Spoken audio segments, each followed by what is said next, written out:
game, win it life, have no shame, there's no time, feel the pain, live the grind, I could change, in my mind, pick a lane, commit and climb, the only way to win it life. I never miss, that's fact, taking big swings, bitch, hand me the bat, put me in the ring, you'll go out in a bag, cause I sing what I mean and I bring it to the mad light.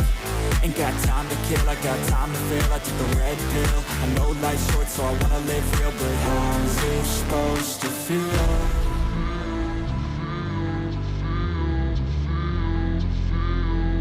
How's it supposed to feel?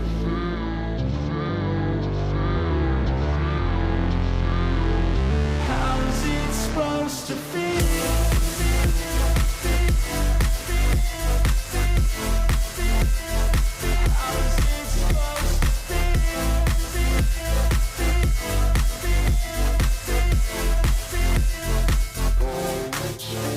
They wanna say my name, but they holding back. They wanna say they hate, but they know it's cap. I ain't play no games, I just do, that's fact. And I don't feel no shame, it's a mood you lack. I go crack, right as fuel, got me hazy. About to unpack all these things I've been chasing. I've got visions in my head, like memories after death. To be a legend instead of something you can forget. I'm living up every breath, I'd rather lead than be led. I'll fill the seeds as I spread, with every word that I've said.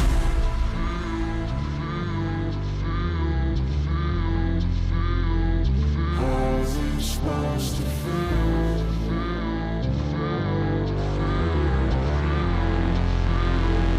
How's it supposed to feel? So one thing I got to think about, you see these wooden pieces of 2x4, I put those there when I parked my zero turn right there, and it's actually even a little bit, you know, sticks out even a little less than my zero turn, probably more like this, but you can still use this room for sticks and stuff. You see I'm not even all the way up at the front either.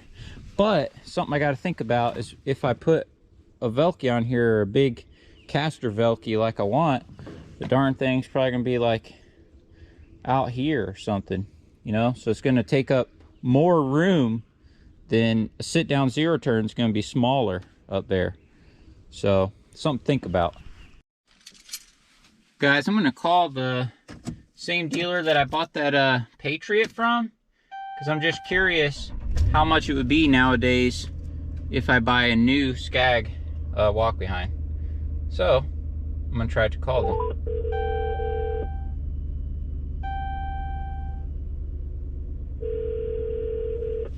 Summer Outdoors, this is Jake.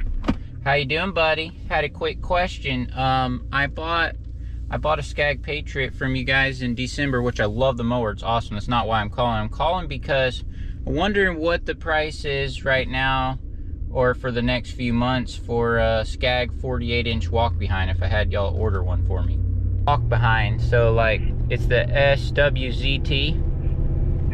Okay, would you rather, do you want the floating deck or the fixed deck?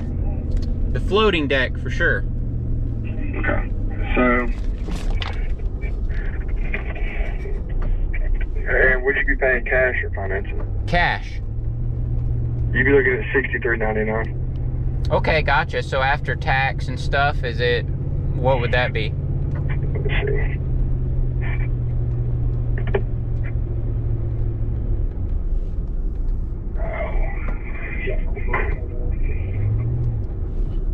It'd be $6,910.92.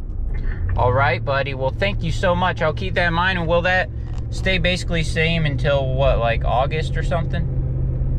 I'm not sure. It just depends. They've gone up twice already, so I don't see them going up again this year. So yeah, you should be all right for a while on that price. All right, buddy. Well, thank you so much for your time. Yes, sir. All right. Bye. Bye. So you guys heard it. Man, $69.10 if you pay with cash. $6,910 if you pay with cash for a 48-inch hydro walk behind Skag. Wow. Woo! I don't know, boys. I don't know. If I want to walk behind, I might should just keep this one, because man, that, I mean, literally like 2 years ago when I was pricing out these Skag walk behinds, they were like 4,800 or something. Whew, man, talk about crazy. That's crazy. But anyway, we'll get some more mowing footage in a minute, but let's talk about this walk behind just for a sec. You know, mowing with it, trying to get the feel for it, for my yards, to see if it's something I want to keep or not. And I'm just trying to get a feel for it on my specific properties, like if it works really well for my properties or not. And obviously I would not, maybe not obviously, but I would not use it just like as a walker, just like I am right now. Like, because my properties are really big and everything, I would definitely get some kind of Velke for it. And I'm thinking about one of them ones like they have on the Bradley Mowers website, where it has the 2 caster wheels in the back, so you can just like back up or whatever. I've never had one like that, but I would like to try one of those if I got a Velke. And that kind of Velke, I would not, probably not fold up, because I'm sure it'd be pretty heavy and stuff, so I would not fold it up behind the mower. So it would take up a pretty good amount of room. So something to think about. It'd take up more room on the trailer than even like my Snapper Pro or whatever, or my other mowers. And so that's something to think about. I have a list of things basically on the mower that I would like to fix if I kept it. Not fix, but, you know, just like improve upon. Like I might get a mulch kit, you know, get some new parts, a bunch of new parts, I guess is basically what I'm saying, to really like refresh it if I keep it. So that's something. But that, you know, I'm really just got to figure out if it works good for my yards and for my business for me right now. I definitely noticed, like, because a lot of my yards have like slopes and twists and turns and things, and then it just does great. Like on a zero turn, you got to kind of, you know, take your time and back down some stuff and, you know, yada yada, because you just don't have as much traction. But this thing's awesome. You can just drive it down, you know, wherever. And I guess that's just, you know, one of the cool things about walk behinds is, you know, it's basically, you can just, boom, you can just put that thing anywhere and it just sticks right to the ground. Whether you're frontwards, backwards, whatever. Wheeling it, that type of model, you know, wheeling it over things is crazy. I mean, it's not crazy, but I mean, it's a little hard, just hard to get used to. Because you don't really have much leverage. Like, I think a pistol grip hydro walk behind, like some of the older Ferrises and stuff, may be like a perfect walk behind, because you could just push down on it, you know, and like wheelie up on the trailer and stuff. You can do it with this one,